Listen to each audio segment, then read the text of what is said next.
Director of ASEAN Studies Institute and Assistant Professor at American University in Washington, D.C., School of International Services, USA. She earned a PhD from the School of Oriental and African Studies, University of London, UK, and her BA and MA from Auckland University, New Zealand. Without much further ado, please join me in inviting Dr. Heng Pek Kun to give her presentation.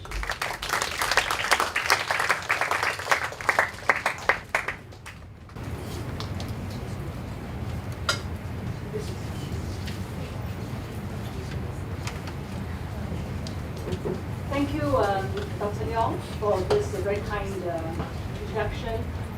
I have known Dr. Leong for a long time. In fact, when I came to Malaysia to do my fieldwork, my PhD thesis, which has been published into a book, is on Chinese politics for MCA. I've been studying the MCA for years and years and years, and Dr. Leong was one of my first mentors when I came to my fieldwork. I went to see him. He was teaching at the University of Malaya. And I've since been in touch since then. I'd like to also thank my good friend back in Dato 17JUL, who has also been a great help in my work and also my work on Chinese politics as well. So today I've been asked to I've been teaching in Washington D.C. American University since 2000, and before that. I was teaching at Temple University in Tokyo. My husband is an American Foreign Service officer. I kept my citizenship, my Malaysian citizenship. So we were in Tokyo for 4 years. We were in Beijing for 3 years, where I was a teacher at the Peking University School of International Studies, the Department of International Studies. And also I've also been in Thailand. So putting together all this knowledge that I have, I hope to share with you my thoughts on one of the issues in Malaysia-US and Malaysia-China relationship, and what implications would these issues have on the GE40. So in other words, what is the relationship between foreign policy and the impact of foreign policy on domestic developments? And would we see, will there be any issues raised as a result of this relationship? So I'm just going to get water. Okay. So now I'm going to begin by my first slide, which is here, right? I'm sorry. This one. The first one to go on. I want to go up.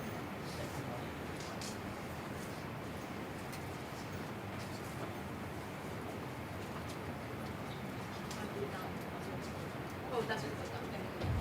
So I'm going to start with one of Najib's latest his vision or his objectives, what he thinks are Malaysia's 5 topmost challenges. And these 5 issues was raised in his Idul Fitri speech in June, where he says there are 5 new challenges, and this is global, regional, and domestic. So we look at security, we look at economic. So he says, first of all, he says now we now have this new world challenges because of the uncertainty, the crisis in the Middle East, ISIL, Syria, the civil war, Iraq, Afghanistan, and then at that time, the new crisis developing between Saudi and the Gulf states and Qatar. So we have this uncertainty, and also we've got the North Korean nuclear challenge, and of course in Malaysia with our, Kim Jong-nam was assassinated here. So North Korea and EU, we have a problem in EU because Britain is going to leave the Brexit, and Malaysia has a lot of investments in the EU because of in Europe, in England, because of our long-standing colonial ties. So therefore, there will be some impact on Malaysia because of our long-standing financial and other ties with Britain. And the second one is also security, security challenges, and this is specifically the counter the terrorism, extreme violence that is fomented by Daesh, known as ISIL or ISIS. And he says, so then he said, we Malaysians must be ready to face this challenge by adhering to, he calls the authentic Islam. There's so many interpretations, but he used the term, the authentic Islam. And then he says this is the pure Islam, the moderate, inclusive, open Islam that we have to follow. And in terms of the global initiative, in 2010 at the UN, he declared the formation of the global movement of moderates as a way to get the other Muslim majority, especially in Southeast Asia, Indonesia, Malaysia, and other countries, to counter the dogmatic, doctrinal extremist Islam in the Middle East. Then the third one is economic. This is, we have a problem of uncertain growth. China is going down, and with all the Brexits and all the other, this the uncertainty, and EU hasn't gone out of its crisis it's had last several years.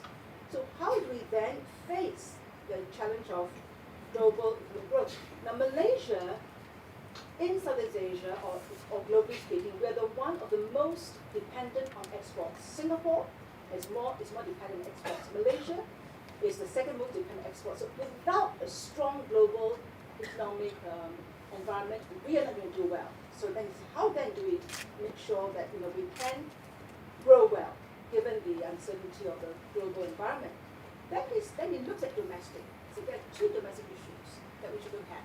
The first one is how, given this uncertainties, security and global and economic challenges, how do we fulfill the needs of the rakyat, right? How do we make sure that growth goes on, that BN can deliver the promises that they made? So in other words, is that we have expand the One Malaysia programs, the One Rakyat Malaysia, and all the Malaysia, all the supermarkets, everything that we do. Affordable housing, B40, the bottom 40%, and the middle class 40%. Develop infrastructure, we call it infra-rakyat. Infra-rakyat, such as the ones in the MRT, the ones just a couple of days ago, the Klang Sungai Buloh was open. This is for circular rakyat. And then don't forget East Malaysia, don't forget Sabah and Sarawak, because their votes are so important to the end. So it's going to roll out the Pan-Borneo Highway, a major initiative for Sabah and Sarawak, and the high-speed rail to link KL and Singapore, and the East Coast Rail, that will also link the East Coast, from West Coast to East Coast. So then the final one is that now, Malaysia has been at the top of the middle income country. Countries in the world are divided by advanced income, middle income. We are in the middle income for the last 20 years. We have not been able to make the jump from middle income to high income. Mahathir was the first prime minister who said we've got to become advanced. In 2020, 1991, he announced Vision 2020. Wawasan 2020 was to make Malaysia an advanced economy. So Najib says, I'm going to go beyond, what Najib has, what Mahathir has articulated. I want to make Malaysia one of the world's top 20. Even more ambitious. I want to make Malaysia one of the world's top 20 most advanced economy, and I'm going to use Transformasi Nasional 50. So the TN 50. So this is the new and Kari Jamaluddin is going to will take care of that as well. Right. So we look at these objectives and how then do the US and China relations with Malaysia help advance Najib's geopolitical, security, economic objectives, and how can we strengthen BN's electoral position in G14? So this is a question we have to ask ourselves, ask the slide I'm going to show you is the relationship. What are the issues in the relationship? So Malaysia-US relations, we have the political dimension, we have the security dimension, we have economic, trade investment dimension, and then with the cultural education dimension. And then at the very end with the visa dimension. So let's look at it now. In the political sphere, the China has a Malaysia-China Strategic and Comprehensive Partnership 2013. And so that comprehensive partnership involves a lot of different exchanges and different cooperative programs between Malaysia and China. And then I'm sorry, I'm looking at the, and then look at, yeah, when Obama came to Malaysia in 2014, he signed the Malaysia-US Comprehensive Partnership 2014. Now, under the political relationship, what's very special is the party-to-party MOU between UMNO and the Communist Party of China, the CCP, signed in 2010. And then the MCA, CCP, party-to-party MOU. Now, the MCA party-to-party was signed after the UMNO signed it. If Liao, with a MCA leader, if Liao, actually the CCP approached President Liao to say, at that time, the MCA leadership saying, we want a CCP MCA party to can do more exchanges, training, and other things happening. And Liao said, you must do it with UMNO first. And it's a good thing he did it.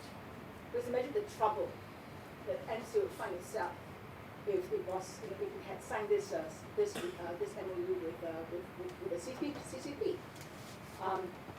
So that's very, very special, the party-to-party relationship. And we don't have that at all in the US with either the Democratic or the Republican Party. Now, in terms of security, stronger security cooperation with the US, not surprisingly, because the US is the biggest, there's nobody can match the US in terms of military power by far. It's outstanding, it dominates the security, it's a global military power. So we have a lot of military cooperation, and they are not well publicized because, it's under the radar, it's low-key, but it's a lot of port visits, training, military official exchanges, joint exercises, and it started when Najib was the defense minister.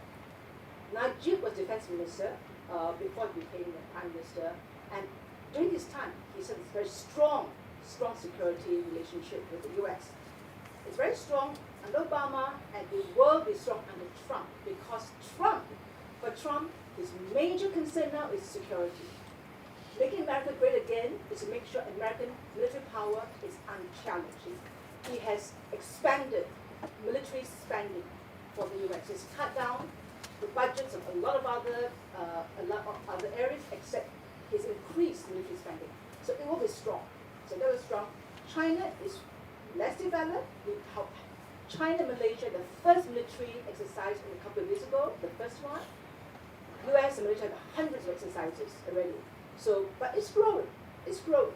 So it's still very, very, very, very, very weak compared to the military relationship with the US. Now, counterterrorism, of course. So Trump has three.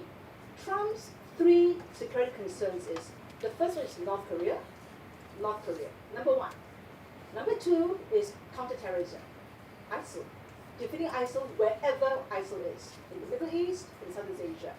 And the third one, South China Sea, we're not quite sure where he stands, but they want to also, Obama was stronger in a sense of making clear that, that the China's 9-dash line, China's claims will be, America will have to keep very, very aware of what China's doing. Trump has not indicated how America will react to China's activities in South China Sea. But, we believe that he will make sure that China will still be checked, by the US in the South China Sea. So Trump's concerns are all security, right? So be strong. Now, counterterrorism, there's very little cooperation with China, although China is, part of the anti-ISIL. China China wants to defeat ISIL because of their own problem in Xinjiang, the Uyghurs, right? So the Uyghurs, the Xinjiang, the Uyghurs want to set up an independent state in the east, they call it the East Turkestan Islamic movement and the state. So China is part of the anti-ISIL coalition, but we don't have the kind of cooperation with China. So we have our special branch, our defense, and our police activities. We work closely with the US, not with China, on counterterrorism. And then South China Sea, this is a problem here for China. US backs Malaysia's position in the South China Sea. Under the South China Sea, the global international law was formulated under the UN Convention of the Law of the Seas, UNCLOS, UN Convention of Law of the Seas. And the countries who signed onto this, and most all countries have signed, US have not signed to it, but US says they back the international law without signing this treaty. And under this treaty, every country has the right, the resources, the fisheries, the minerals within 200 nautical miles. So all the countries are the 200 nautical miles. And China, as you see, we've got in China's, the 9-dash line, on historical ground. So historically, the South China Sea is one area that we have named the islands of fishermen, have been very active there. The tributary trade during the Ming period, we all came to South China Sea, it belongs to China. So 9-dash line claims 90% of the South China Sea. And that 9-dash line cuts into Malaysian waters as well.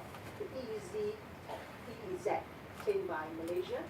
So there are 4 claimant states: Malaysia, Vietnam, Brunei, and the Philippines. So the other ones, they're disputing China's claims. So China disputes, claim Malaysia's islands, but US backs Malaysia's claim. So this is where the cooperation with the US is stronger, and the cooperation with China is problematic because of their claims over the South China Sea. So let's have trade investments. So this is where China is strong, especially when Trump rejected the TPPA, the Trans-Pacific Agreement, Trans-Pacific Partnership Agreement. That was Obama's #1 economic issue. Obama wanted to make sure that America continues to dominate global trade, the neoliberal free market trade. And the TPP was an agreement that was sponsored by the US, with the rules written to benefit American multinationals, but countries who take part in it, there are 11 other countries. In ASEAN, 4, Malaysia, Vietnam, Singapore, Brunei. We are in the TPP. They want access to the American market. This is the single largest market for a lot of these countries. They want access, and so they sign it, but at the same time getting safeguards. Safeguards, for example, when it goes to the TPP, Malaysia wanted safeguards for Bumiputera rights, wanted safeguard for government procurement, so they were able to come to some agreement about the TPP. Now, Trump says it's bad. Trump says, free trade like the TPP, free trade like NAFTA. It's bad news for America because there are cheaper sources to manufacture goods. Workers are cheaper, so American companies will outsource other jobs to these countries. And that's why Trump won, because of these millions of American workers who have lost jobs in the low skill manufacturing skills, the government workers, the shoemakers, the low skill automobile assemblers too. They're being shipped overseas, mainly to China. So Trump's protectionism is a reaction to the millions of jobs that was lost to cheaper sources, especially in China and elsewhere. So Trump doesn't want to do this free trade. He says, I want fair trade. I want fair trade or to bring jobs back to the US. So he says, I'm not going to do the TPP. Now, so a lot of the commentators, a lot of the analysts who see this, the TPP would have really, really entrenched the American economic presence in the region. Without a TPP, there's open space for China to come in. And so you have China coming the time when America is withdrawing from the TPP. So China is coming with so there are there's a regional free trade called the Regional Comprehensive Economic Partnership, RCEP. The RCEP, the Americans call it RCEP. And this is a free trade that includes China and India. It's the largest free trade, but it's low quality. It's not the TPP. Low quality, they don't require much domestic regulation change. It's mainly tariff, lower the tariff. But it still will improve trade a lot. And then there's China's AIIB, Asian Infrastructure Investment Bank. There's a Belt and Road Initiative. China now prefers to call it BRI rather than one road, one belt, one road. Although in Chinese, they still call it 一带一路. But in English, they say, if you look at the one belt, one road, there's more than one belt, and there's more than one road. So so they say we call it BRI, Belt and Road Initiative. That's how they, in English translation now they use BRI, the BRI. So, but at the same time, even though the TPP is withdrawn, the American economic presence is still strong. There are 20,000 American companies in Malaysia, 20,000, big ones. And so, Procter & Gamble, General Electric, huge big ones. And they employ thousands of jobs, right? They train, technology transfer, there's trickle down. The benefits, American, the Malaysian people. So you can't dismiss, it's wrong to dismiss the American economic presence. If you look at the level of the total foreign investments, American foreign investments at the moment is a lot more than China, at the moment. In the next 10 years, maybe the Chinese will overtake it, but China investments are state. They are state-owned enterprises, they're state-driven. American investments are private sector. They're all private sector as opposed to state investments from China. So it's a difference in the kind of investments. Now, so we look at that. So, but anyway, the feeling is that, okay, China is coming in, China will be even greater economic force because the TPP is, US is withdrawn. And incidentally, even though the US is not the TPP, the other 11 countries will still go ahead with it. They will still negotiate it. I was talking to the Secretary General in charge of TPP negotiations and the Ministry of International Trade, and he tells me that Japan and Australia, other countries will push for the TPP 11. They'll have a free trade for 11 countries, and they will wait for Donald Trump to be thrown out, and then America will come in. So they say, okay, let's wait. Trump will not be there forever, right? So they will get it done, and then the US may come back. So if they still see, the real possibility of the US coming back to it. Now, look at the education and people-to-people, the cultural exchanges, the diplomatic exchanges. So here are, so we have more students in the US, but look at the figures here, right? 2016 figures. University students, these are students studying 4-year degree program, a 4-year degree program. Are they twinning or doing it, for 4 years, and graduate students as well? So almost 8,000. And I looked at the Chinese records put up by the Chinese government, and they listed 6,200 Malaysian students studying in China. But are they the same in the 4-year or the 3-year university, or are they there for language programs? Are they there for 1 semester or a summer? Maybe a 2 or 3 month program to study Chinese language. So I think the quality is different. I think the quality of Malaysian students when you study in the US is more the formal degree, more longer time, whereas the China ones are shorter programs, but they're increasing. I think they're going out to study there. And mainly, of course, the ones going to study in the US is more multiracial, whereas we have a mix of Indian, Chinese, and Malays studying in the US. In China, the majority are mainly Chinese educated, mainly Malaysian Chinese who are going to China. Now, in terms of scholarships and Fulbright has been very strong, and then the Fulbright for scholars, but there's another one, the Fulbright ETA. ETA is English teaching assistants. There are 250 English teaching assistants from the US. These are American graduates just finish their BA. They come for a year and they teach in the schools, in the countryside. They teach in the schools where English is not very strong. They're here to push up the standard of English language. And the program, the ETA program, half the cost is paid by the Malaysian government, and half the cost is paid by the US. So I've got some students at American University. I've got 3 students now who are in the ETA. So it's very, very popular. And then you've got other programs. American have American Corners. They've got outreach programs. You can go there to do your TOEFL, to do your find out what study. They've all got that happening. And that YSEALI is the Young Southeast Asia Leadership Initiative, a big program of all over ASEAN, but we've got hundreds of Malaysians who've gone through it as well. And the YES program is for high school, Youth and Education Study. It's called Youth and Education Study. So this is youth. Now in China, for the Chinese part, Xiamen University is a huge deal because you know why, right? Because Xiamen University is among the top 40 universities in China. It's one of the top 40 universities in China.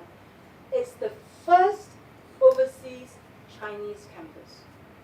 The first Chinese university in China to open an overseas campus. And what country did they choose? Malaysia. It's a big deal, And when Xi Jinping comes, October, November, I'm not sure, he is going with Najib to officiate the formal opening of Xiamen. It's a big deal, right? So for them, the Chinese, so this is a big deal for them. And so at the highest level, so Malaysia is given that recognition for the education exchanges. And the Confucius Institute, we've got one in the University of Malaya, we have one in Sydney University, and I know there's some others, there could be some others as well. So, but the most interesting thing, the most recent for me when I was looking at this, preparing my talk, it's the visa. No, the last US ambassador who came here is a Korean American, Joseph Yun. He wanted Malaysians to go to America without a visa waiver. So in other words, we can all go with no visa for 3 months. And only Singapore has Brunei, the 2 countries, they can go without visa. And he wanted Malaysia to be in that visa waiver list. We're stuck at the moment because there's some still being worked out, installed. But look at what China's offering.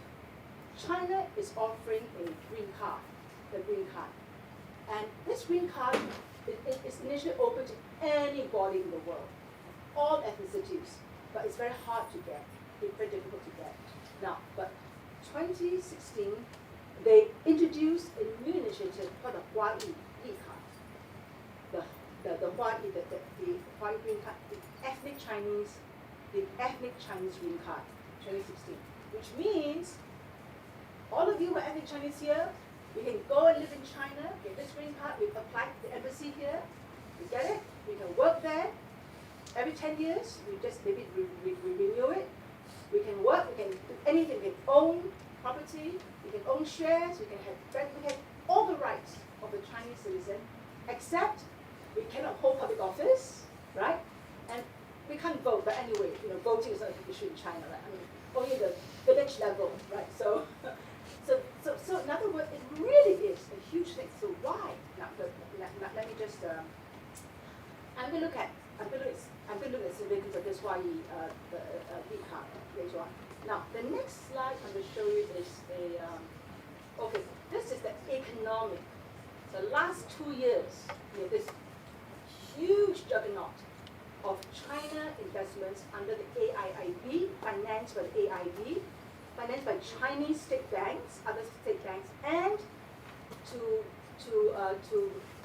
build the Bridge and Road Initiative, to make Malaysia one of the connecting points for the maritime Silk Road that we will go to, which will include Indonesia, Philippines, Thailand, and other countries. So here we are. So they are in infrastructure, railways, ports, bridges, energy, industrial estates, real estate, property development. Now, the reason why we think that it has very, very important implications for Malaysia's economy is because the 1MDB debt made it possible for China to get a leg in because in, so, you know, 42, couple of years ago, the interest to, you know, the servicing of 42 billion debt. If Najib couldn't pay that, it would have really been in trouble. So at that time, who came, the White Knight, to rescue Najib? It was China General Nuclear Power. They paid 9.5 billion for EDRA Energy, and EDRA Energy is a privately owned energy, the #2 largest energy provider in Malaysia. So now they have a strong position in energy. Now, let me look at other things. So we have then Bandar Malaysia.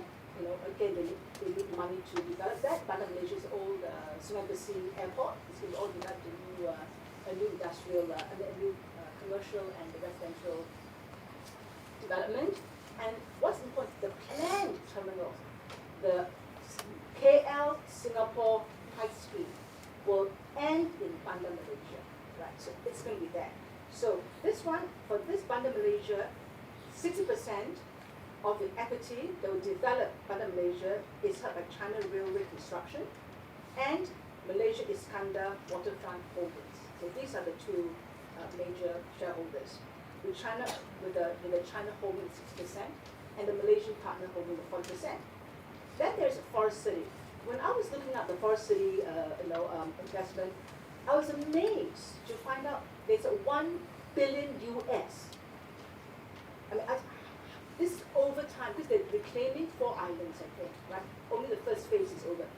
Long period of, so 4 billion US. I think it's overinflated, but this is what a couple of the sources said. And the major shareholder is China's Country Garden, a Shanghai-based development property, and Johor State Investment Arm, which means the Sultan of Johor has a stake in this. You know, the Johor State Investment Arm. Now, and then you've got real estate, Danga Bay, Tanjong Langsat Industrial Complex, and this is China's Greenland Holdings is the major shareholder in this one. Then, as you know, automobile, Mahathir cried, or he didn't cry, but he was very angry when Geely, you say Geely or Geely? Geely, yeah. So Geely acquired 49.9% of Proton. So it remains still in Malaysian hands. So for 717 million ringgit. And then we have, of course, the East Coast Rail Link from Port Klang to Tumpak, and China offered a loan. The contract was in form of a loan as well, with 55 billion, and this 55 billion financing is not free. We all, the taxpayers, have to repay the debt over 20 years. So we are the ones. So when China says, here's a contract to build a high-speed railway. Here's a loan for you. And the loan is better. The loan is lower than, say, Japan. But ultimately, who has to repay the loan? We, right? So in 20 years' time, we will be repaying the loans of these contracts that we give to China. And then the high-speed train. Now, Singapore and Najib and Lee Hsien Loong are still discussing who do we give it to Japan or to China. But I think maybe, with Najib's close ties over the 1MDB and Bandar Malaysia, where now China has a stake in it, I think that Najib will want to give it to China, but will Lee Hsien Loong agree? So they will work it out. So we don't know, who will get a contract for that. New ports, this is it. All the new ports that China, and these new ports have both economic, commercial, and strategic. There's a security dimension of ports. So let's look at that. There are 3 new ports. Straits of Malacca Gateway. They are now deepening it, and from what I understand, from what the American sources say, that this new port will also have military application. In other words, if Chinese warships, the Chinese, like Liao Ning, they now have an aircraft carrier, and they're building a second one up. If Chinese warships were to come to Straits of Malacca, they will be able to go to the Malacca port to get resupply, to get, And so at the moment, there's only one port that offers these services, and this is Singapore. And the American aircraft carriers, they're the ones who are serviced by the port in Singapore. So the Malacca port will offer Chinese naval ships in a way of a presence. Then you've got then Carrier Island. So we've got 43 billion for Malacca Gateway. Carrier Island, currently 200 billion for Carrier Island. Bagandato in Bagandato is in Perak. And then Bagandato, 30 billion. And then the important thing for Bagandato is this. This is Straits of Malacca. Why is it strategic for China? Security, strategic, and economic. The reason is 80% of all of China's oil comes in tankers, all tankers. They come through the Straits of Malacca. 80% of all of China's oil from the Middle East come through tankers that goes to the Straits of Malacca. What if China and US starts to quarrel, have problems? The Chinese thinking is that US will block Straits of Malacca. Anyway, maybe further down, maybe block it in Malacca or further down. If they block the Straits of Malacca, then China is stuck, right? What do? So they're trying now to make sure they will still get their energy. So they need to pipelines. They already have a pipeline in Myanmar. They have a pipeline that the Burmese government they've agreed to do a pipeline for oil and gas from Myanmar to Yunnan. And then the Bagandato port, they're going to build a new pipeline. So 30 billion for the port, 30 billion for a new pipeline. And the tankers will come to Bagandato, will unload the oil, and then it will be shipped. The oil will be piped across the peninsula to Bachok in Kelantan. And then the Chinese tankers will get the Bachok, take it in, and cross the Straits of Malacca, cross the South China Sea to China. So that is something which, the security dimension of it. Okay, so we've got that, and then there's all the other ones, Honolulu International Port, Penang Port expansion. They're going to do that. Now, then there's industrial park. Najib's hometown, Kuantan, his home state. This is the Malaysia-China Kuantan Industrial Park. They want to attract high-tech industries, heavy industries, and there's a sister park in Guangxi, and this is the Qingzhou Industrial Park. Initial investment of 1.5 billion, Kuantan Tahang Holdings and Guangxi Daewoo Gulf Investments. So then last one, Alibaba, right? So Jack Ma, last couple of weeks ago, huge, publicity, and Alibaba is going to put in billions of dollars to make Malaysia a new regional hub for e-commerce. Malaysia will be a new regional hub for e-commerce to provide logistics, computer appliances, computer applied services to help SMEs, small, medium-sized economic enterprises, and to provide innovation. So this is called the new digital free trade zone. The new digital free trade zone to make Malaysia a regional hub. So this is all very good. So these are all important, very new, investments coming up from China. Now, so we look at implications. The next slide is, I've only got a few more slides to do. There are 9 slides altogether. So this one is implications for China's expanding political, economic, strategic influence.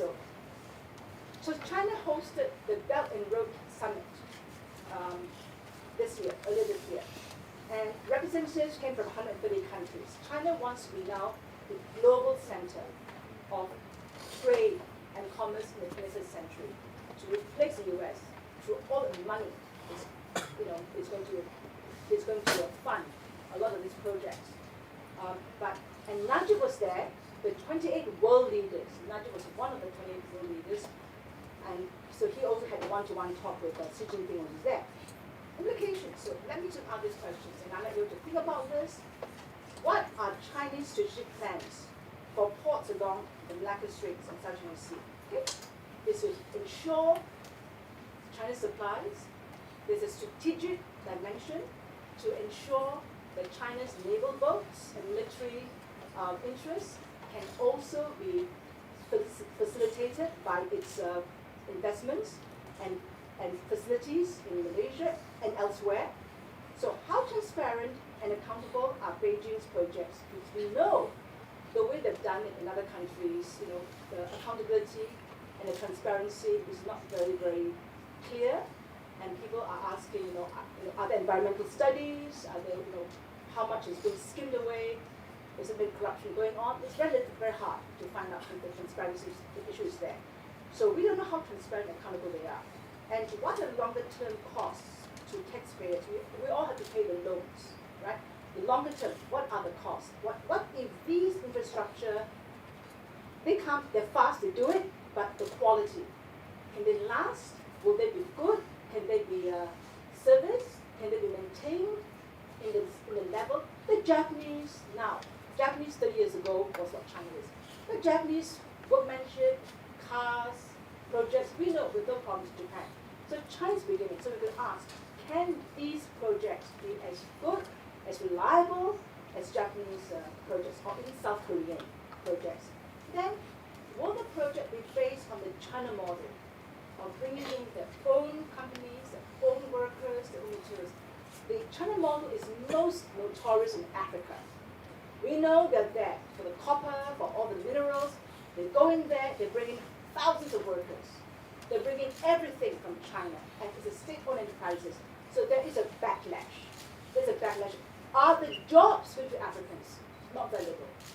Very little. Are the raw materials being produced in Africa? No, they're coming from China. So we know, because we've seen the Chinese model, so what will happen in Malaysia? So look out. And I was talking to this Secretary General in the MITI, and he says, the Chinese, the ones who started to build this project, they're applying for visa work permit, right, for the workers. They even applied for work permits for the cooks. And the MITI says, no way, we're not going to give a visa for your cook. You've got to make sure you employ, because we know now that they'll try to bring as many of the workers as possible. And so now I think MITI and Malaysia and Najib understands. He now realizes that there'll be a bad backlash if the African model is followed here in Malaysia. So we have the expertise, we have the workers, and we want to make sure that, and also what Najib has got to guarantee is that local value. For example, they can bring in everything. Only things that can be produced in Malaysia, they'll bring in. Otherwise, cement, other things, we will supply. Steel, we will supply, right? So this is what you have to watch and see. What can they bring in and what we can import, so that Malaysian workers, Malaysian businesses will benefit. This is our biggest concern. We have to benefit from all of this. And then the other one, the Huayi. This is the Huayi card now. The ethnic Chinese, ECC, ethnic Chinese card, the ethnic Chinese card. We all know that during the 1950s, there was the MCP. The Mao Zedong was exporting communism all over the world, and Xi Jinping was trying to to turn Malaysia into a communist country. And so the Chinese, our loyalties were questioned. The loyalty of the Chinese were questioned at the time. And China, when China wanted to improve relations with Malaysia after Najib went over, Razak, 74, to establish ties with the first country to establish diplomatic ties with China. And Razak said, look, we want your party, we want the CCP to end all support for the MCP and to stop trying to question. We want our Malaysian Chinese to be loyal only to Malaysia. And so China passed the nationality law. This is important. The nationality law says that all the ethnic Chinese, all the overseas Chinese can only have one nationality. You're Singaporean, you're Malaysian, you're Indonesian, you can have two. So this way was a big, a comfort. There was a big reassurance that the ethnic Chinese will no longer be loyal. We are now Malaysian Chinese, we are now Singapore Chinese. 1980, single nationality. But this green card is changing it. So this green card here, the reason for this green card is this. In the last 20 years, after Deng Xiaoping's open door reform, thousands and thousands of Chinese students have been studying overseas. All the engineering, math, science, the best, right? Research, they are among the top in the world now. And a lot of them don't go back. They have stayed on to work in US, Canada, Australia because of the jobs, maybe the salaries to higher, they're staying on. And so they want to bring these people back because the new migrants, they want this new professional Chinese to go back to China and to contribute to China. China wants to be an advanced country. I mean, China is still stuck in it's still a middle income country in terms of its per capita GDP. So in order for China to become a world-class, knowledge-based economy like the US, they will bring back all the capital, bring back all the manpower. So they say, come back, we'll give you the green card. On the green card, you get permanent status, you are permanent, residents, you have all these privileges of Chinese citizens, you can come back here. Now, so it will enable 60 million, there's 60 million Chinese, Southeast Asia, all over the world, to become permanent residents. So will that result in a questioning, again, of the loyalty to the host countries? And I'm saying this because of the way it's been, this is very problematic. The way the rhetoric, so when it is to get the Chinese diaspora to come back to China. I'm not a Huaqiao. I'm not going to go back to China. I'm a Huayi or a Huaren. The difference between a Huaqiao is somebody who's just there and then you'll go back. That was the historical. The Chinese always call us Huaqiao. I said, no, I'm not an overseas. I'm a Huaren. I'm not an overseas Chinese. You are the overseas Chinese. You in China is overseas for me. I'm Malaysian Chinese.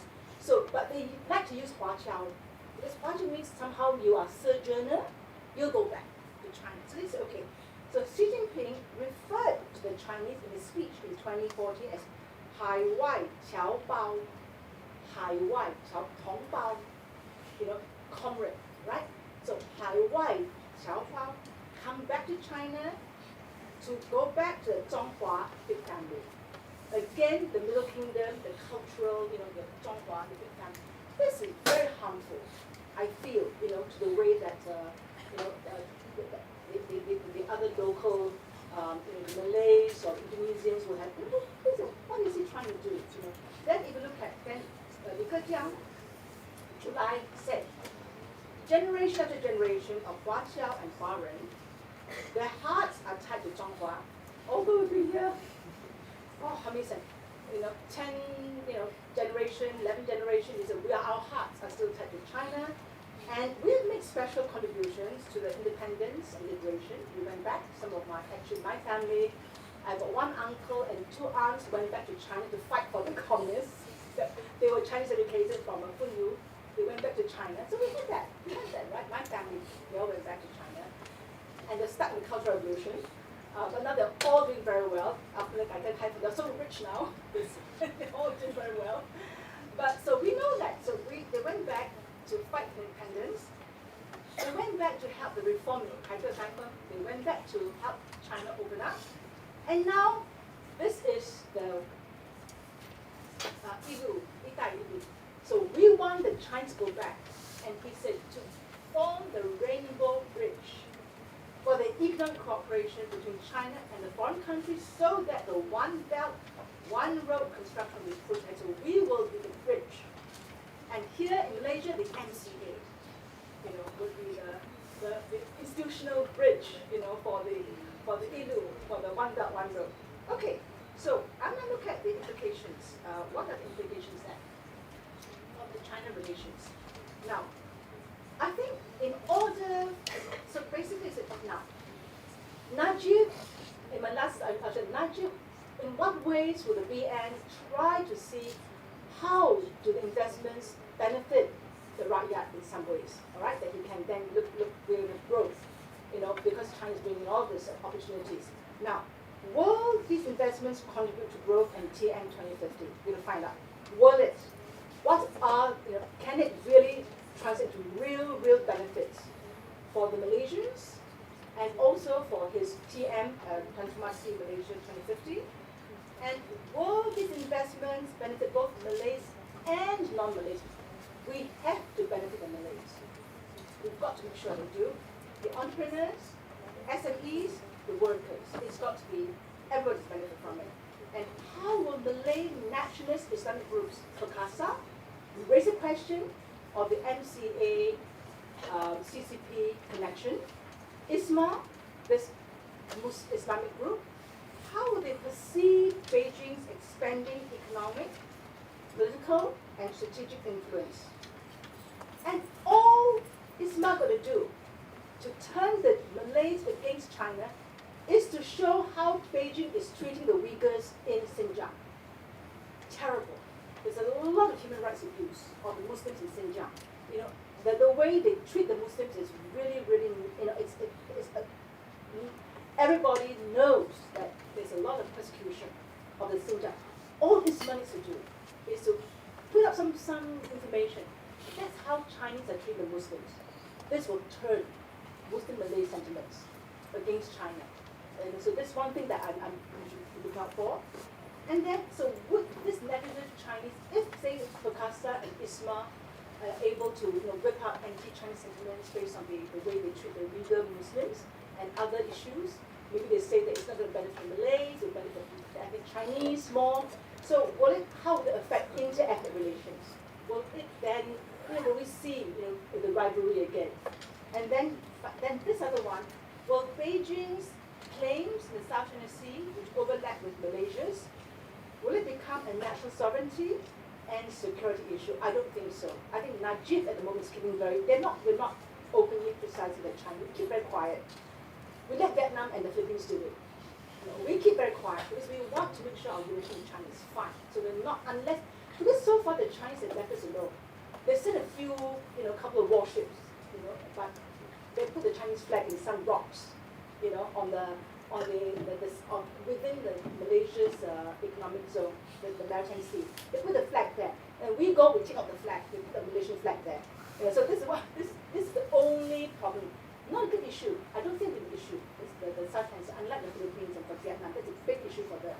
Okay, then will the MCA be able to attract more Chinese votes and gain more seats? Okay, you now have 7 seats, right? So will this in MCA? The MCA has got the One Belt, One Road office. The MCA has been designated the China preferred middleman to come and roll out all these projects. Can the MCA exploit, capitalize on these investments, and somehow funnel the benefits to MCA or to Chinese entrepreneurs, SMEs? Will that translate in more votes for the MCA? So that's something to look out for. And now the other thing is this. There's also there's a reading about this while preparing for this talk. The Chinese ambassador, Dr. Huang, he is very, very protective in some ways. You remember that skirmish, the quarrel between the Chinese and the Malays in the Indi, the mall there. And then the Dr. Huang went to Tarik Street, to say, to make sure that the Chinese are fine. And apparently he was summoned by Wisma Putra, because they're not supposed to be doing this. He did not show up. So what is the new nickname for the Chinese ambassador? He is the new Capitan China. He is our new Capitan China, because the Capitan China was the civil society head, who took care of all these problems. So they call him the new Capitan China. Is the MC, is the Chinese ambassador, and in the more in the blogs you read, and the MCA is a branch of the CCP. Okay, so that's the kind of counter fake news, fake news engineering. And okay, so I've just then the next one to show is this. U.S. So what are the implications in the U.S.? What are the issues there that can help the G14? So Trump's rejection of TPP has weakened U.S. presidents. Now, Najib, despite the widespread opposition to TPP, civil society didn't want it, opposition parties didn't want it, UMNO, rank and file didn't want it, but he pushed for it because Najib believed, rightly or wrongly, that the U.S. market is so important to Malaysia. And U.S. investments, high-quality investments, knowledge-based investments, training expertise will make Malaysia an advanced country. China doesn't have that kind of investments. There's like the kind of high-tech, high-quality investments to make Malaysia an advanced country. Because China itself is trying to be an advanced country. So Nigel look to the US. We cannot be an advanced country without the kind of top-class, world-class technology and e-commerce and all that knowledge-based services. So that's why you look at TPP. Now, so TPP is gone. So you look at China. Okay, I need to grow the economy. I need to find investments. I need a job. So that's why he looks at China.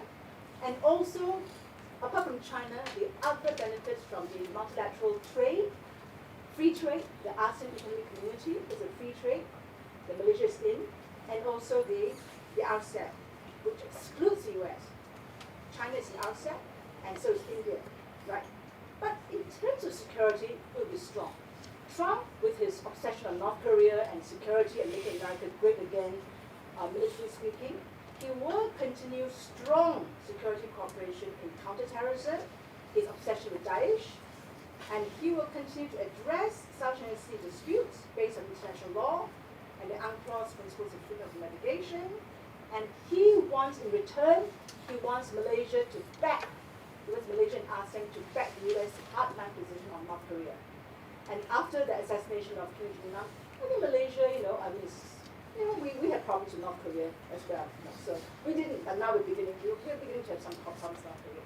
Okay, so my second last one is the popular perception. So now, this slide, the significance of this slide, in order for foreign policy issues to have any meaning for the voters, we have to see how do the people perceive these countries. If you don't think this country is relevant, they're not going to have impact on domestic development. If they think this country is very important for us, then we will begin to see maybe some domestic, making shift domestic events. So that's a bit. So these figures come from the Asian Barometer Survey. It's a global US-based Asian Barometer Survey and the Merdeka Center. That's where I got my statistics from. Merdeka Center and the Asian Barometer Survey. Now, US, Bush, that was the war against terror after 9/11. He went into Afghanistan, went to Iraq. Terrible impact on the war against Islam, basically. So 2007, only 10% of Malaysians were polled viewed the US favorably. Very, very low. The lowest was Indonesia, but it was pretty low. But then Obama came in, and Obama, changed the whole rhetoric. And Obama has a very special place for Southeast Asia, and Obama had a special relationship with Malaysia. It went up to 50%. Let me show you the reasons why Najib and Obama had such a very special relationship. They did have a special one. And Najib, under Obama, moved much closer to the US. 3 reasons. If you look at what Najib and what Obama wanted, Obama had 3 big priorities for Southeast Asia. Number 1 is TPP. He wants to, TPP was his big thing. TPP. Number 2, fight terrorism. Okay, security, fight terrorism. Number 3, make sure the South China Sea remains open to international navigation and open for the American warships to go wherever they want. I mean, so of course, they're so used to US having the freedom of go where they want. So these are 3, and look at Malaysia. Malaysia, more than any country in Southeast Asia, will fulfill all 3. Okay, Malaysia is a Muslim majority country. Malaysia, counterterrorism is a very big item, right? So in Southeast Asia, the 2 countries, Muslim majority countries, are so concerned with ISIL. Before that, Al Qaeda is Malaysia and Indonesia. So Malaysia, there. The second one, TPP. TPP, how many countries are in TPP? Malaysia, Vietnam, Singapore, Brunei. Okay, so only Malaysia. The others are not. So Malaysia, tick 1 box, counterterrorism. Box number 2, TPP.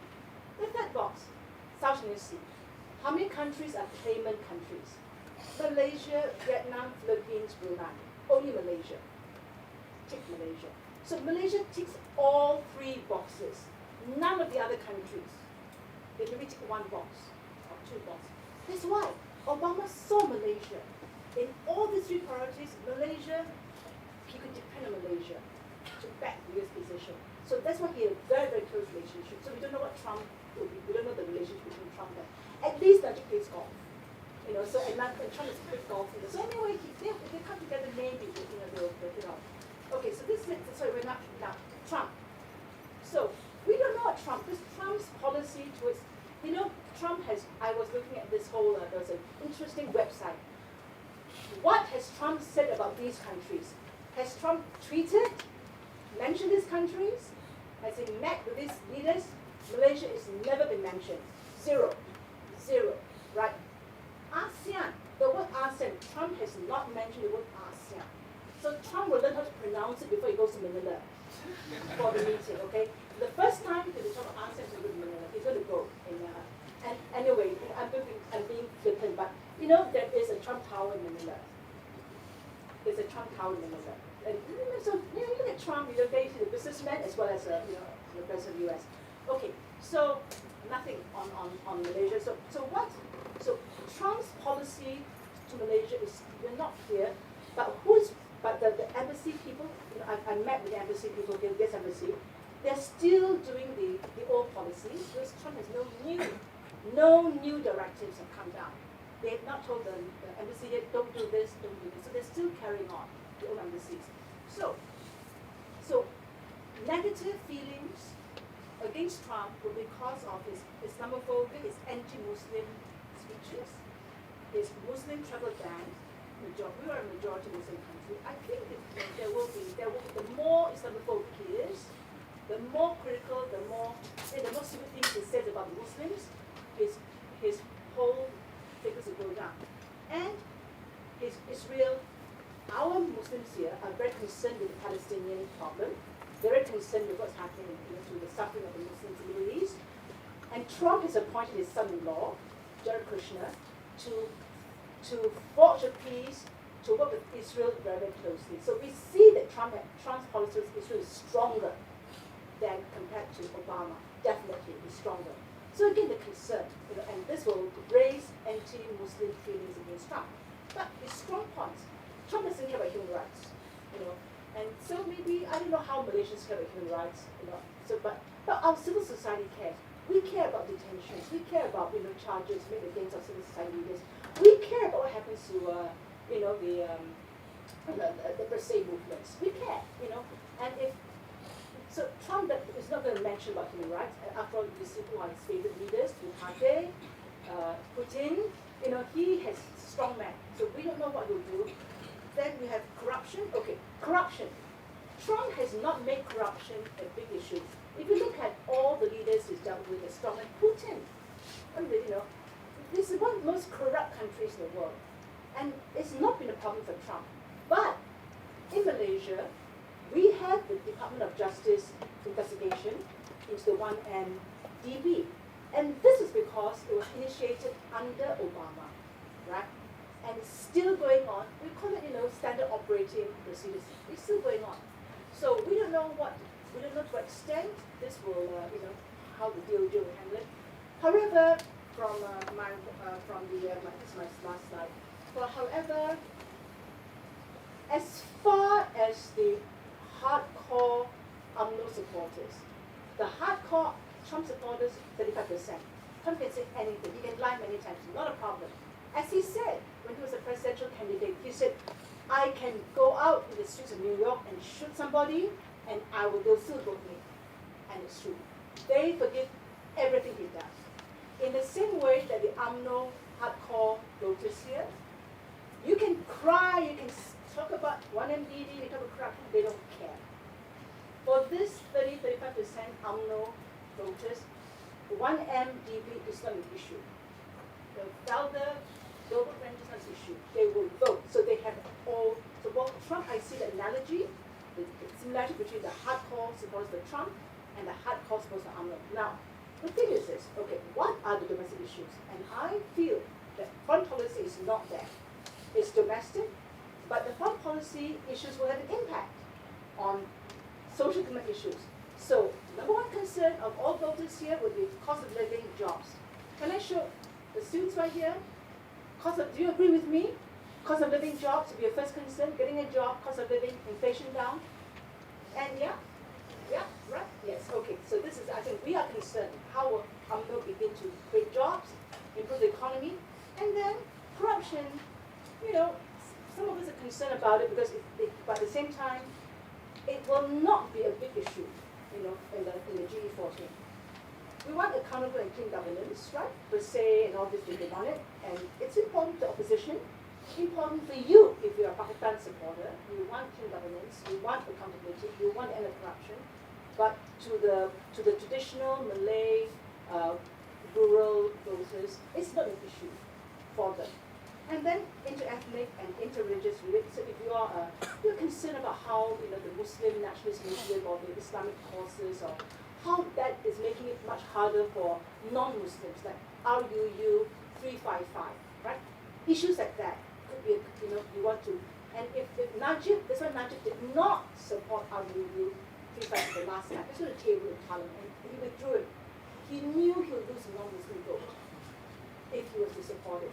But and Pakistan will not support RUU. So this is something that we know can affect the barrister. So foreign policy. So these are domestic issues. And then foreign policy issues, national security, with U.S. cooperation on counterterrorism, and South China Sea. This will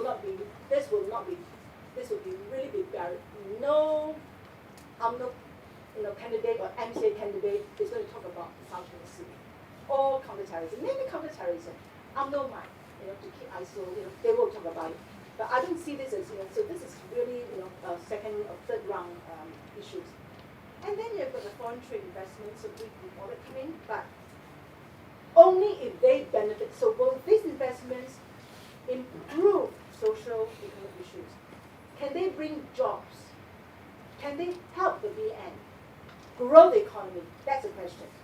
That's the question. Can they do it? And then, so can the MCA attract more Chinese votes? Because of the Chinese investments. And finally, it's at Pakistan. Pakistan is always focused on domestic issues. Pakistan has no stand on foreign policy. They are so concerned with domestic problems, how to get more votes.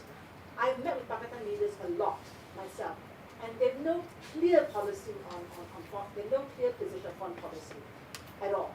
So they will focus on domestic electoral issues, but how will these different partners, Keadilan, Parti Amanah, Parti Pribumi, and PAP, how will they frame the US and China related issues? Will they begin to see any connection between the Chinese issues or the US issues, and will they begin to frame that in their electoral campaigning?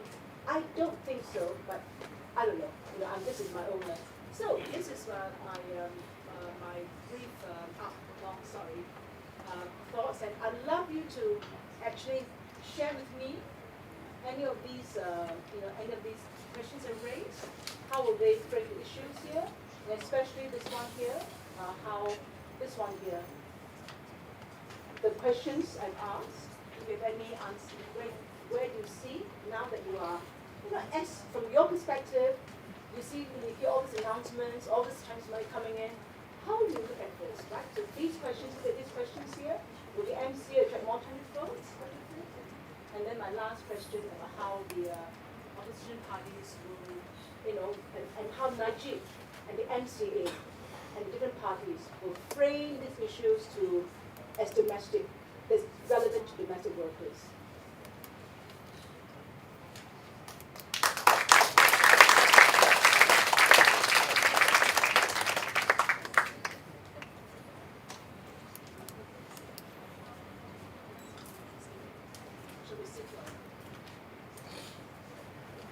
Dr. Leong asks the hardest questions.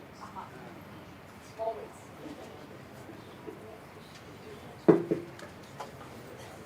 Thank you, Dr. Heng, for a very informative, detailed, insightful presentation of Malaysia relations with China and the US. Okay, so I'm sure while you listen to her, you will have questions in mind, comments. So please don't hesitate to raise your hand, speak freely. There's no such thing as right or wrong question. So she welcomes, okay, your comments and questions. Anybody would like to start?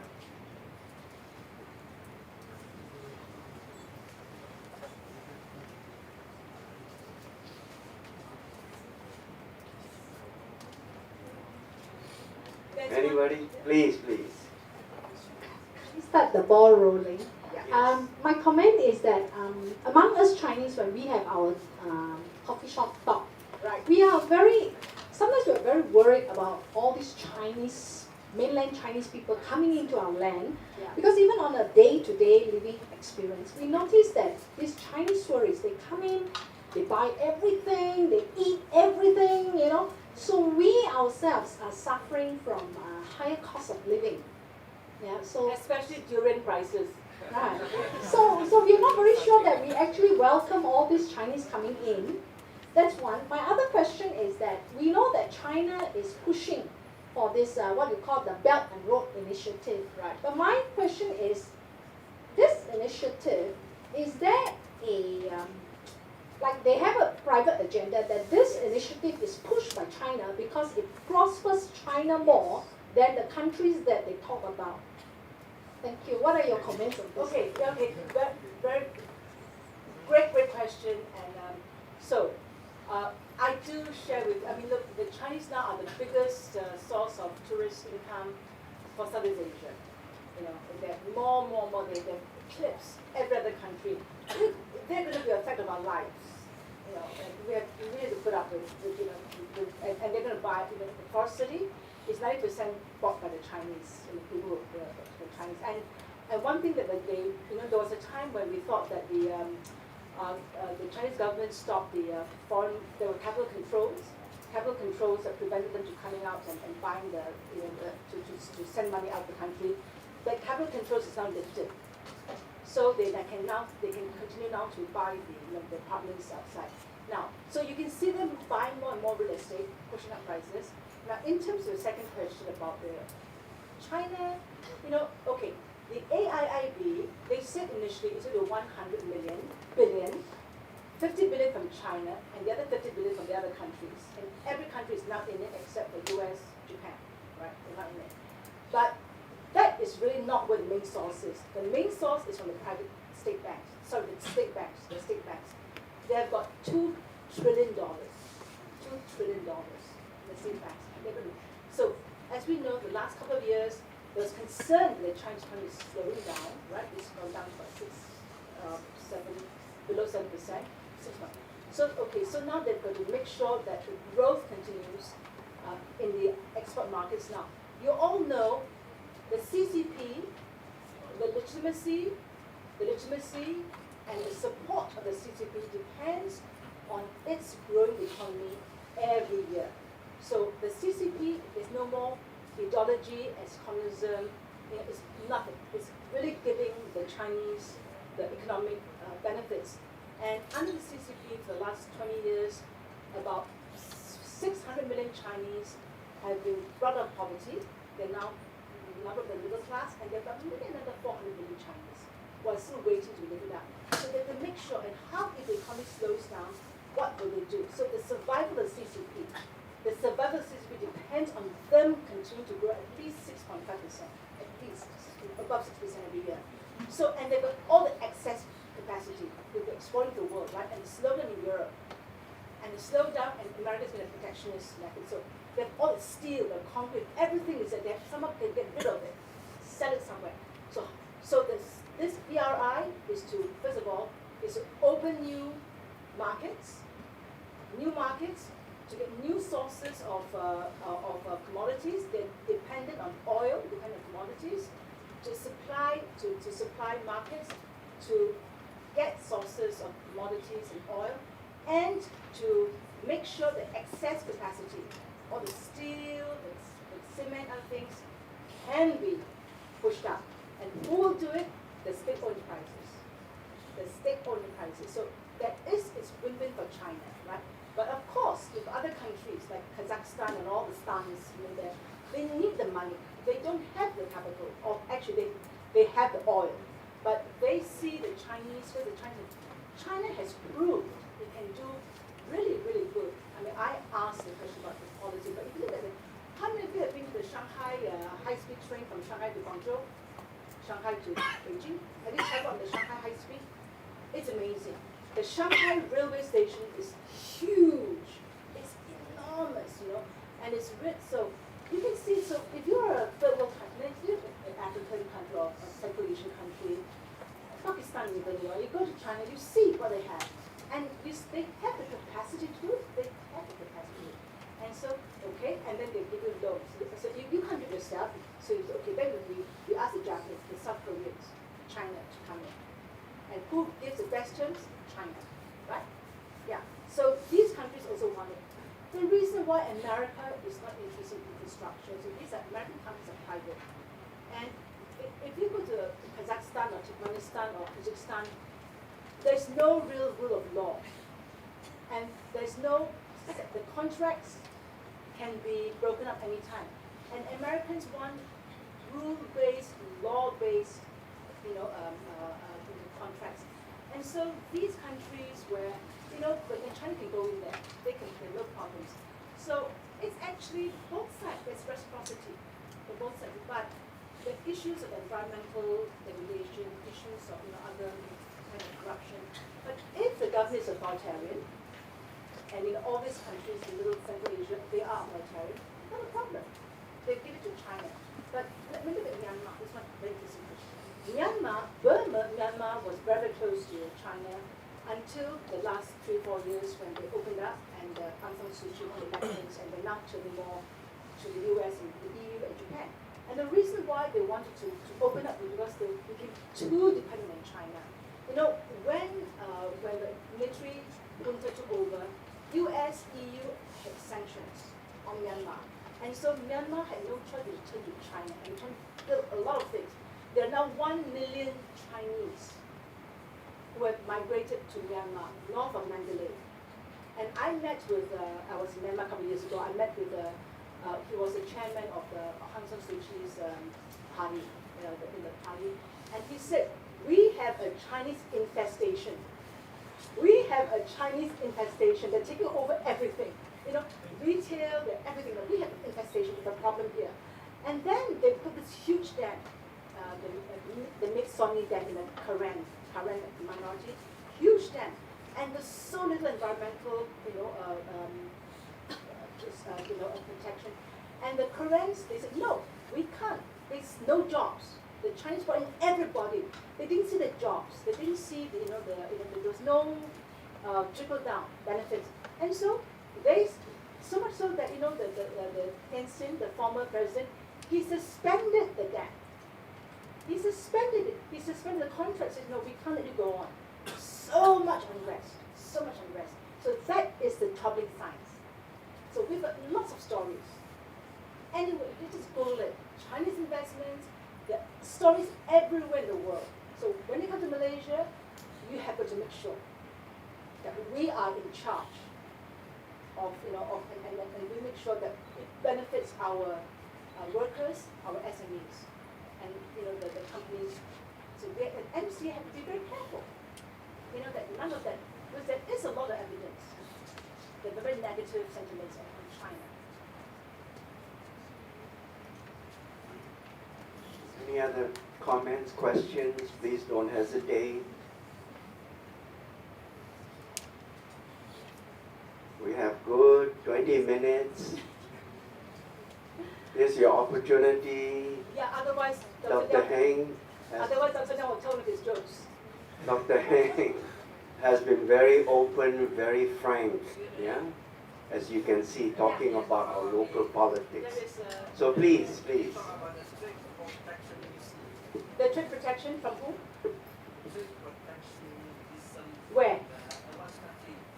Which country? Advanced US? Mainly the US.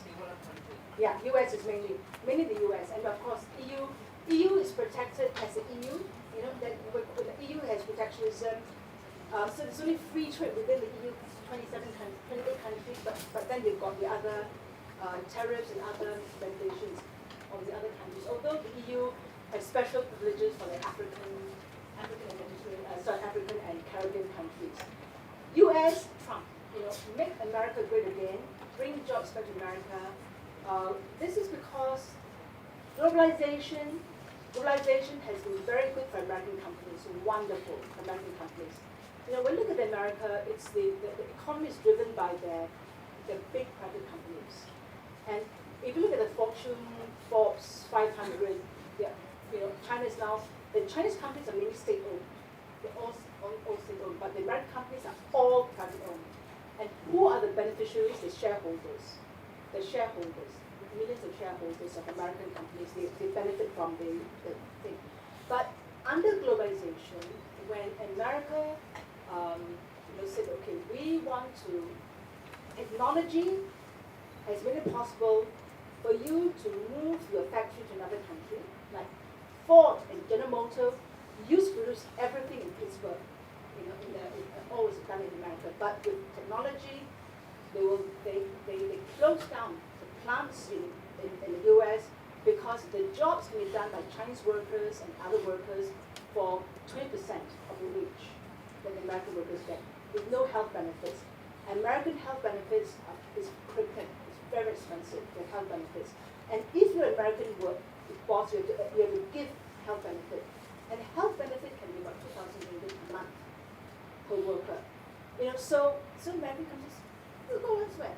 So they went over and they went to China. The last 20 years, I'd say maybe 2-3 million jobs have been lost in the US or more. And Walmart, which is the biggest retail wholesale retail company in the US, something like 8% of all of Walmart's goods are made in China. Right? They no longer make, so they closed down the factories in America making household goods and clothes and shoes and toys. All of it moved to China, mainly to China, Vietnam and other Indonesia as well. So the protectionism is because countries like Malaysia, who are dependent on trade, countries like the China and others, the lower cost countries, we have done very well with the relocation of foreign investments, not only from America but the EU as well, in Japan. America is lost out. The working class, the low educated, and the university degrees, they're fine because they go on to more high-tech jobs. America leads the world in high-tech and knowledge-based economy. It's still there. So if you're unable to transform your skills from a assembly line worker to somebody in front of the computer and trying to think of new apps, new computer users, you're dead, you're gone. So that's where Trump solved this. Trump saw that over the last 20 years, that group, that 30% of white Americans with low income jobs, low education, rural Americans, they had suffered. The wages have not risen. Number of loss of jobs, they can't afford healthcare. And so he just went to this, make America great again. I will bring back the jobs, forget the free trade. We want to make sure that if we have negotiated a trade deal, make sure that jobs don't get lost in America. So that's the reason for why Trump is doing it, and he's very, very popular. And China's success is due to these investments coming over. First of all, from the Hawaii, Southeast Asia. We were the first ones. When Deng Xiaoping started in 1978, he looked for the Hawaii investments, this is the hotel then, in Xiamen, in Guangzhou and Fujian. So we went in there, all the Robert Kwok's, the CP groups, and all this Chinese, ethnic Chinese groups, Indonesia, Philippines, Malaysia, we all went back. And we were the biggest investors together with Taiwan and with Hong Kong. And it was only after the late 1990s that the Chinese, ethnic Chinese investment from overseas is now, now the non-Chinese investments is now bigger. But China's growth is due to these investments coming in and the jobs going there. And as China becomes more expensive, as the costs go up, as you know, the Guangzhou area, Shenzhen, the jobs are too expensive now. So where are they going to? Vietnam. So now the Chinese company in Shenzhen are now building new factories in Vietnam because the cost of living in Vietnam. I hope that answers your question of protectionism. It is just it's jobs. Basically, globalization, some people win, some people lose. Some people is able to adapt to the new economy, some people can't adapt. Any questions, comments? Otherwise, as moderator, I take the liberty to comment. So there's one there. Oh, there is one, please.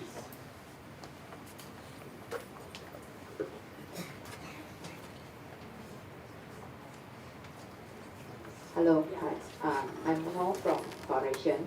So as you answer the comments on just now, say that there is some mixture of like the FDI of China to other countries.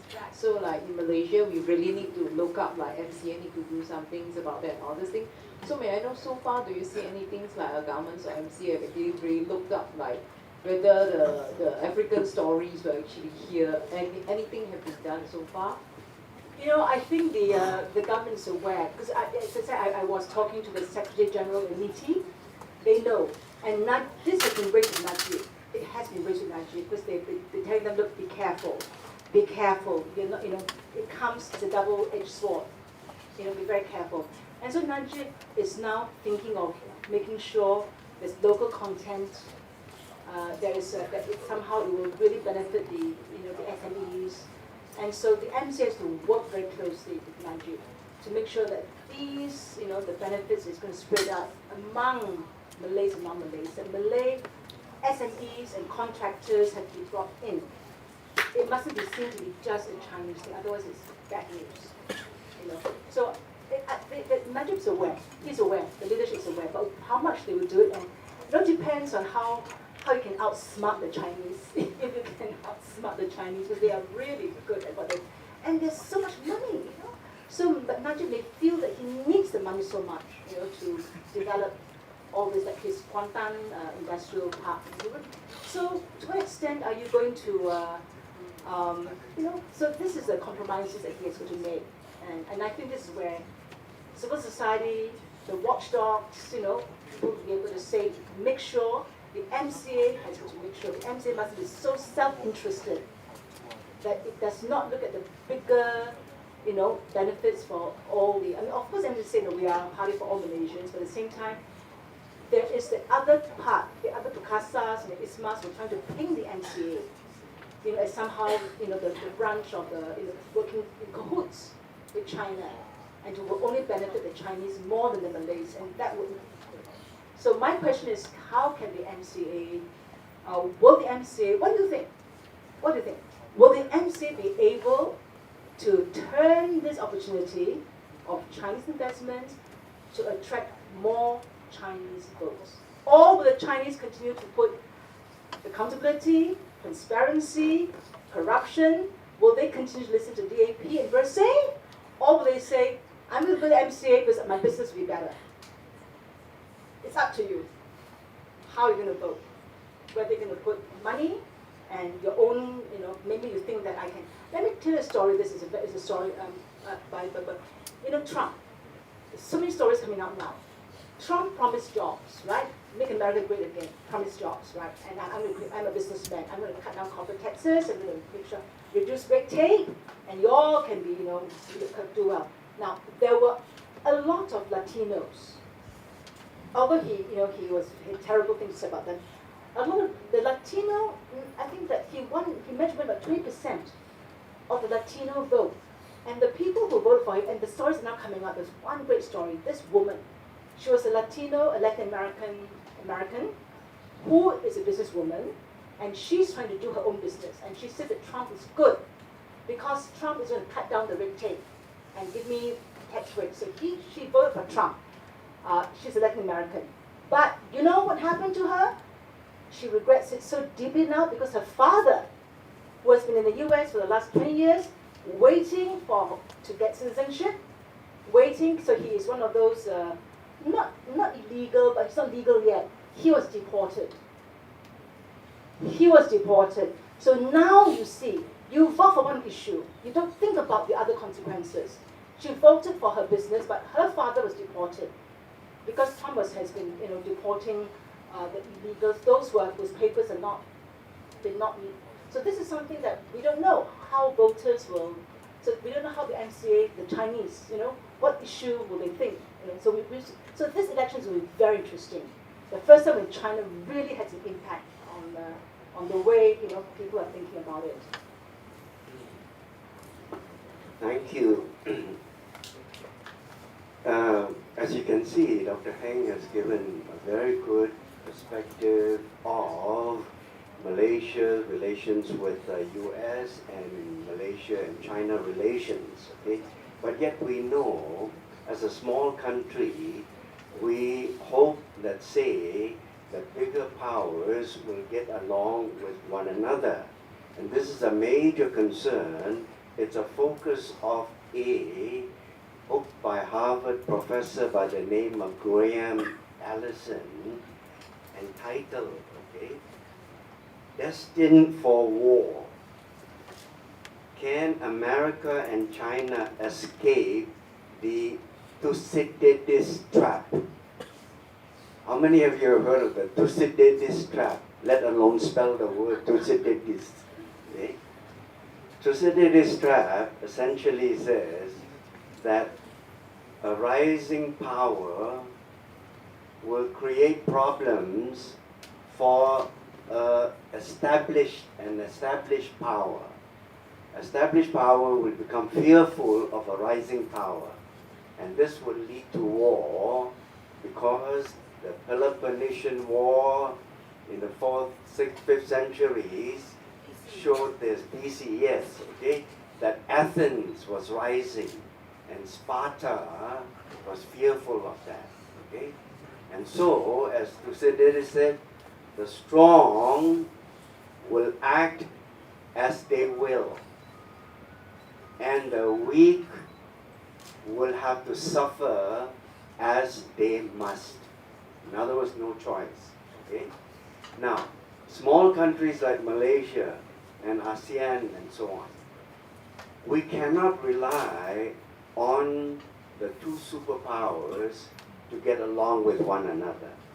We have to play our role, and therefore there is a role for what I call middle powers. Middle powers. And ASEAN, together with Australia, New Zealand, Canada, and even ROK. Canada has played a very good role. 20 years ago, in fact 21 years ago, Canada, the Canadian Anti-Landmine Foundation pushed hard to prohibit landmines, and it won the Nobel Prize. And the foreign minister, Axworthy, worked very hard for it. And I was pleased to hear recently the new foreign minister of Canada, Chrystia Grenfell, came out openly to say that we no longer can depend on America for our own security.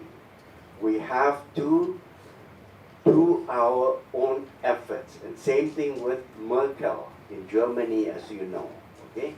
And Gareth Evans, Foreign Minister of Australia, has come out to say that Australia must push itself again as a middle power. Same thing with Korea. Among all these, I feel that ASEAN can play a very important role. Now, I have a magazine here called Asia Week.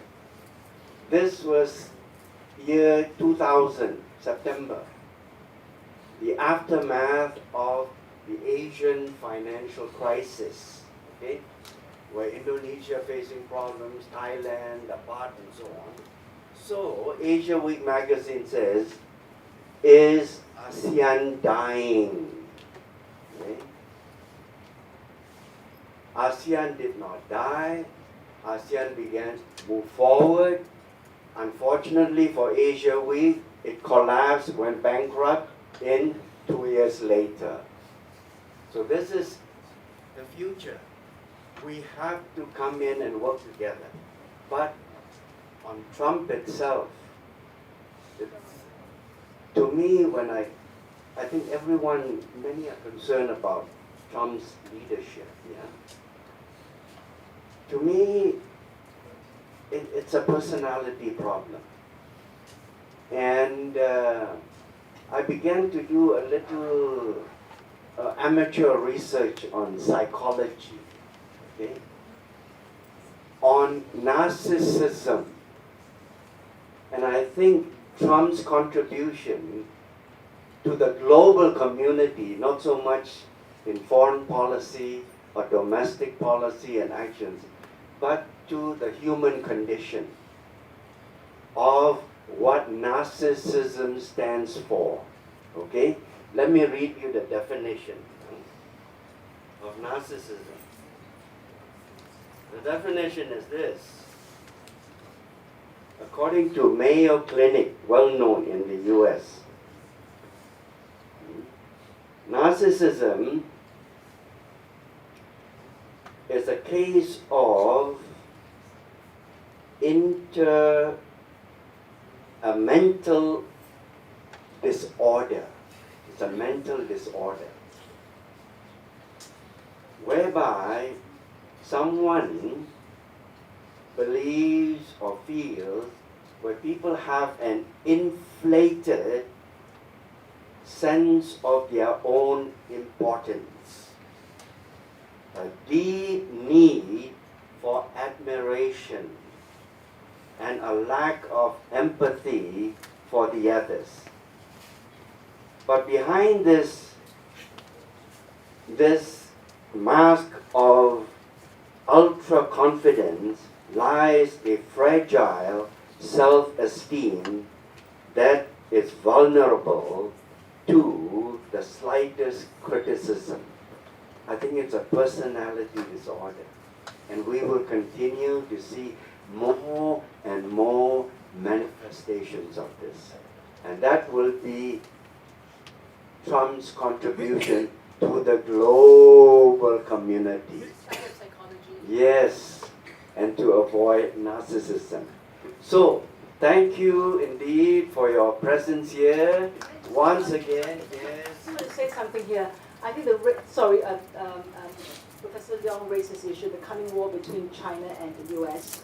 I do not believe that there will be a coming war. I agree. Because of this, during the Cold War, because of the nuclear deterrence, the major powers of the nuclear, the Soviet Union, China, US, if anybody had started a war, we would have the theory in IR was that we would have MAD, mutually assured destruction. Because I nuke you, you nuke me, I nuke you, we're all dead, right? So it's called mutually assured destruction. Now, in the age of interrelated global economic exchanges, US is China's #1 single trade market. US is the largest export market for China.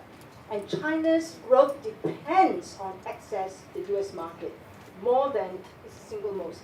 And China holds US #1 debt. It holds the US's debt. So they are so dependent. American companies in the US, Chinese companies are, and it's so complex now.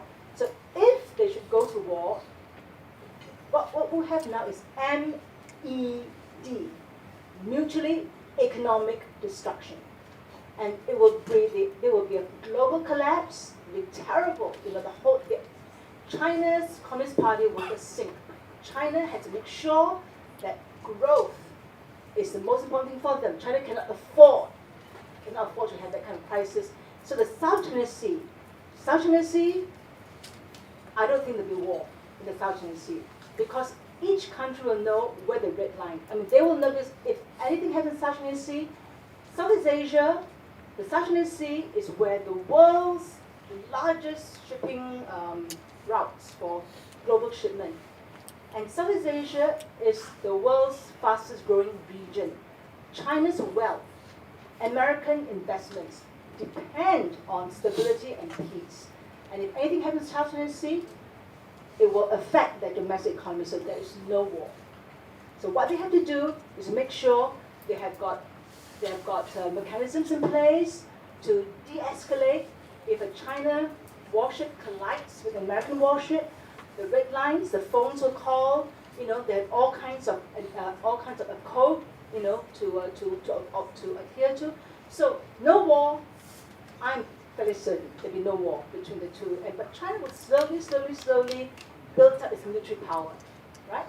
And then we don't know what it'll be like 50 years time, but it'll be another 50 years before we see China being strong enough, if ever, to take on the U.S. militarily. Thank you. I must say, I would agree with her fully, yeah? Because 20 years ago, another American professor in MIT predicted a war between US and Japan. You see? It never happened. So, now, I would like to experiment on behalf of Dr. Heng. She's very, as you can see, she was very keen to find out what do you all think about GE14, okay? Will MCA be able to gain more votes, okay? More seats. Huh? More seats. More seats, okay? More seats. Okay, more seats, yeah? More Now, seats. we like to keep the opinion, decision to ourselves. So what I'm going to ask you is this, okay? Everybody close your eyes. And those who feel that MCA will gain more seats, raise your hand, okay? Everybody close your eyes. Yes. So you won't know what others are thinking. Okay. Okay, how many of you think MCA will gain more seats? Let's see the hands.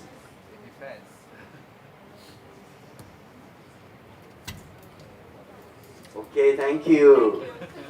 Would you like to know the answer? We saw only 4 hands. Actually, I saw 6. 6. Okay, so that is an indication at Utah.